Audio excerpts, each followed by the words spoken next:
అందరికీ నమస్కారం అండి. నా పేరు కళ్యాణి. నేను హైదరాబాద్లో సాఫ్ట్వేర్ ఇంజనీర్గా వర్క్ చేస్తున్నా. ఐఎమ్ మ్యారీడ్ అండ్ మాకు ఒక పాప ఉంది. సాలిడ్ స్టార్ట్ చేసిన తర్వాత నాకు ఒక ప్రాబ్లం ఎదురైంది. ఇంట్లోనే పాపకు ఉగ్గది చేసి పెట్టాలి అలా అనుకునేదాన్ని. As a working women time అది సరిపోక మార్కెట్లో ఉన్న ఇన్స్టెంట్ మిక్సెస్ మీద డిపెండ్ అవ్వాల్సి వచ్చింది.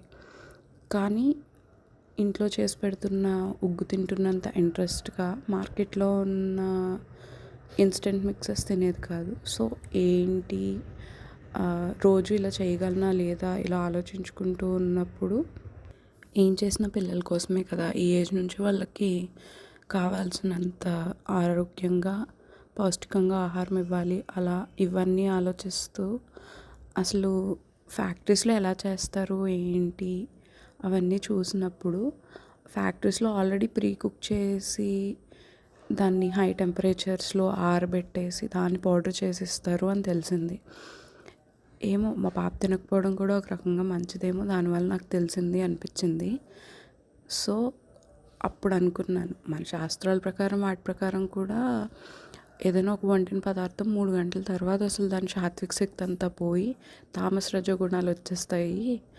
అలాంటిది ఇలాంటి ఫుడ్డే మనం రోజు పెడుతూ ఉంటే పిల్లలకి వాళ్ళకి అసలు మనం ఏం అందిస్తున్నట్టు అని అనిపించి కొంచెం కష్టమైనా కూడా ఇంట్లోనే తయారు చేసి పెట్టాలి పాపకి అనిపించి అలా పెడుతూ ఉంటే పాపం ఇష్టంగా తినేది. కొంచెం ఫ్లేవర్స్ మారుస్తూ అలా పెడితే సో అప్పుడు అనిపించింది, ఇలాంటి పిల్లలు ఎంతోమంది ఉన్నారు కదా, ఎంతోమంది తల్లిదండ్రులు ఇలాంటి ఇబ్బంది ఫేస్ చేస్తూ ఉన్నారు కదా.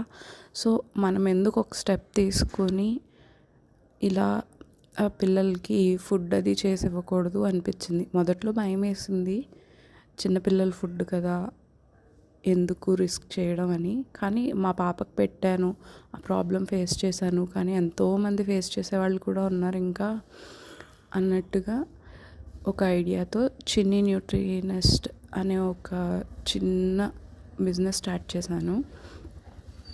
ఇందులో ఏంటంటే మీకు ఏ ఏ ఇంగ్రీడియంట్స్తో కావాలి అనుకుంటున్నారో అవి మాత్రమే యూస్ చేసి మీ పిల్లలకి మీరు చేసి పెడితే ఎలా చేస్తారో అంతే ఆప్యాయంగా ప్రేమగా చేసి ఇవ్వాలి, అలా కస్టమైజ్ చేయాలి అని అనుకున్నాను. సో మీ అందరి సపోర్ట్తో ఈ ఆలోచనని ముందుకు తీసుకెళ్ళగలను అనుకుంటున్నాను. చిన్ని న్యూట్రినెస్ట్కి సంబంధించి మరిన్ని విషయాలు తెలుసుకోవడానికి లైక్ చేసి సబ్స్క్రైబ్ చేయండి. మళ్ళీ రేపు కలుసుకుందాం. ఉంటానండి.